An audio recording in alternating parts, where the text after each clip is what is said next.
السلام علیکم دوستو، آپ جانتے ہیں دوستو کہ روٹی کب اور کیوں بد دعا دیتی ہے۔ ایک بار حضرت علی رضی اللہ تعالی عنہ نے فرمایا کہ رزق کی بد دعا سے بچو، کیونکہ اگر رزق بد دعا دے تو یہ انسان کا نصیب تباہ کر دیتا ہے۔ ہر شخص کو یہ جان لینا چاہیے کہ رزق کب اور کیوں بد دعا دیتا ہے، اور اس بد دعا کے نتیجے میں انسان کو کس قسم کی مصیبت اور عذاب کا سامنا کرنا پڑتا ہے۔ اس کے ساتھ یہ بھی جاننا ضروری ہے دوستو کہ رزق کی بد دعا سے بچنے کے لیے کون سی تدابیر اختیار کی جا سکتی ہیں۔ اس بات کو سمجھنے کے لیے سب سے پہلے ایک واقعہ ذکر کیا جاتا ہے کہ جو نبی کریم صلی اللہ علیہ وسلم کے دور کا ہے اور حضرت علی رضی اللہ تعالیٰ عنہ کے فرمان کی وضاحت کرتا ہے۔ روایت میں آتا ہے کہ ایک شخص نبی کریم صلی اللہ علیہ وآلہ وسلم کی خدمت میں حاضر ہوا اور عرض کی، یا رسول اللہ، میں بہت غریب ہوں، مجھے کوئی ایسا عمل بتائیے کہ میں امیر ہو جاؤں اور غربت سے نجات پا لوں۔ نبی کریم صلی اللہ علیہ وآلہ وسلم نے ارشاد فرمایا، چاول کھایا کرو۔ جو شخص نبی کریم صلی اللہ علیہ وآلہ وسلم کی یہ نصیحت لے کر چلا گیا، کچھ دیر بعد ایک اور شخص حاضر ہوا، کہنے لگا، یا رسول اللہ، میرے پاس اتنی مال و دولت ہے کہ میں اسے سنبھال نہیں سکتا، مجھے کوئی ایسا عمل بتائیے کہ میری دولت میں کمی ہو تاکہ میں اسے آسانی سے سنبھال لوں۔ نبی کریم صلی اللہ علیہ وآلہ وسلم نے اسے بھی یہی فرمایا، چاول کھایا کرو۔ صحابہ کرام کو یہ بات بڑی حیران کن لگی، کیونکہ ایک غریب آدمی کو بھی چاول کھانے کے لیے ایڈوائز کیا گیا اور ایک امیر آدمی کو بھی۔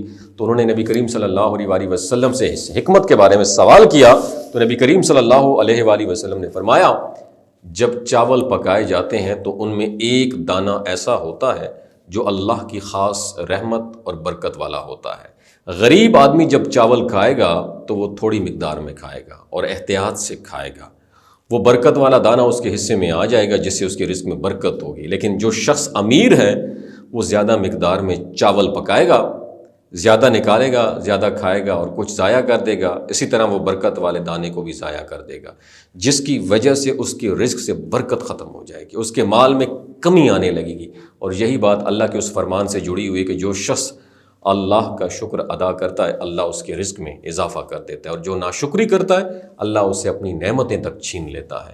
شکر گزاری کا مطلب یہ ہے کہ انسان اللہ کی عطا کردہ نعمتوں کی قدر کرے۔ اس ناشکری کا مطلب یہ ہے کہ اس کی بے قدری کرنا۔ یہ اللہ کا سسٹم ہے، جو اس کی رزق کی قدر کرے گا اس سے زیادہ دیا جائے گا، اور جو بے قدری کرے گا اس پر تنگی آ جائے گی اور مصیبتوں میں گرفتار ہو سکتا ہے۔ لہٰذا ضروری ہے ہر حال میں اللہ کا شکر ادا کرنا چاہیے، اس کی عطا کردہ نعمتوں کی قدر کی جائے اور ہمیشہ اللہ سے عافیت اور معافی طلب کی جائے، تاکہ کہیں ایسا نہ ہو کہ اللہ ناراض ہو جائے۔ اپنا بہت خیال رکھیے گا۔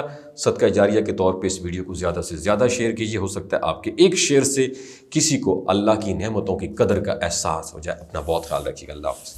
کیا آپ جوڑوں کے درد، جسمانی کمزوری، مردانہ کمزوری، ذہنی کمزوری، شوگر کی بیماری اور عورتوں کی پوشیدہ امراض سے پریشان ہیں؟